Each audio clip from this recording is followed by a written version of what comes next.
వీళ్ళందరూ heavy weight boxers. Heavy weight boxer అయినటువంటి Mike Tyson ని కొట్టిశాడు. మైక్ టైసన్ ఎవడు ఓడించలా. అలాంటిది ఓడించిన వ్యక్తి లెవెండర్ హోలీఫీల్డ్. లెవెండర్ హోలీఫీల్డ్ అనే వ్యక్తి ఆయన ఒక పంచులు కింద పడేయడంతో కోపంతో మండి పడిపోయి హోలీఫీల్డ్ చెవు కొరికేసిన వ్యక్తి ఎవరనంటే మైక్ టైసన్. మైక్ టైసన్ ఒక పంచు విసిరితే ఒక 100 కేజీల బస్తా నీ ముఖం మీద ఫుల్ ఫోర్స్ తో వచ్చి తగిలితే ఎలాగుంటుందో అలా ఉంటుంది, కళ్ళు తిరిగిపోతుంది. అలాంటి హోలీఫీల్డ్ సహోదరులు నాకు డ్రైవర్లుగా పనిచేశారు అమెరికాలో. నేను ఒక రాష్ట్రంలో నేను వాక్యం చెప్పడానికి వెళ్ళినప్పుడు ఆ రాష్ట్రంలో నాకు డ్రైవర్లుగా, షోఫర్లుగా, అంటే ఎంత తగ్గింపు ఉందో చూసారా. నేను పెద్ద హోలీఫీల్డ్ తమ్ముడు, మేము ఇది దేవుని బిడ్డలంగా మనం ఎంత తగ్గించుకుంటే అంత హెచ్చించబడతాం.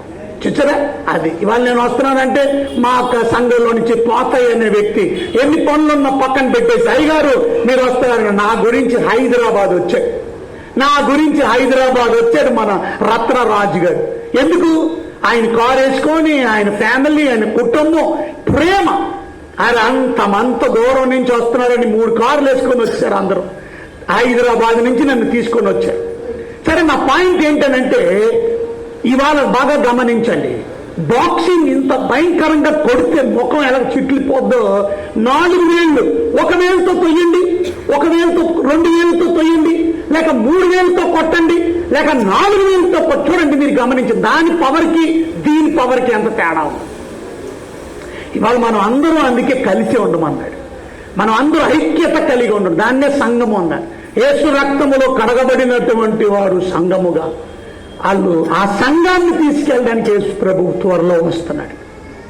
సో ప్రకటన గ్రంథం అంతా మీకు అర్థం అవ్వాలంటే చూడండి 19వ వచనం. కాగా నీవు చూచిన యోహానుతో చెప్తున్నాడు, నీవు చూచిన వాటిని, ఉన్న వాటిని వీటి వెంట కలగబో వాటిని అనగా నా కుడి చేతిలో నీవు చూచిన 7 నక్షత్రములను గూర్చిన మర్మమును ఆ 7 సువర్ణ దీపముల సంగతి వ్రాయము. రాయము. ఏం రాయమన్నాడు? 3 విషయాలు రాయమన్నాడు. అక్కడ చూస్తే మొదటిది నీవు చూసిన వాటిని రాయి. 2 నువ్వేం రాయాలో ఉన్న వాటిని రాయి.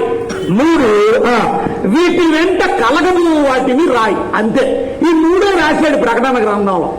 ప్రకటన గ్రంథం అంతా మీకు అర్థం అవ్వాలంటే ఈ 3 మాటలు గుర్తుండాలి. మొదటిది నువ్వు చూస్తున్నది రాయి. ఏం చూసావు నువ్వు? అది చూసిందే 1వ అధ్యాయములో రాశాడు.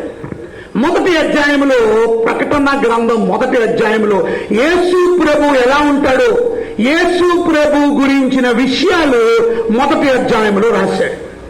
చూసారా, ఇవాళ నేను మీతో చెప్తాను 1వ అధ్యాయాన్ని, జాగ్రత్తగా మీరు అర్థం చేసుకోండి. యేసు ప్రభు గురించి ఏం చూశాడండి? డిఫరెంట్ చూశాడు.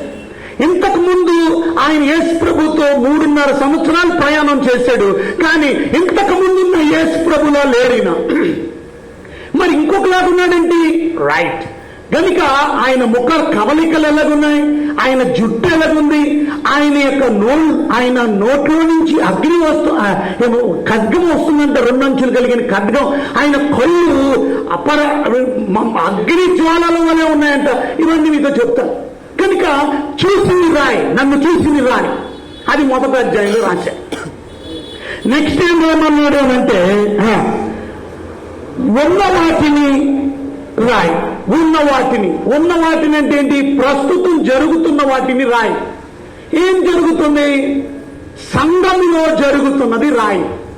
సంఘములో ఏం జరుగుతుంది? 7 సంఘాలు, ఎఫెసీ సంఘం, స్మర్ణ సంఘం, పెర్గమం సంఘం, ఇలాగా 7 సంఘాల గురించి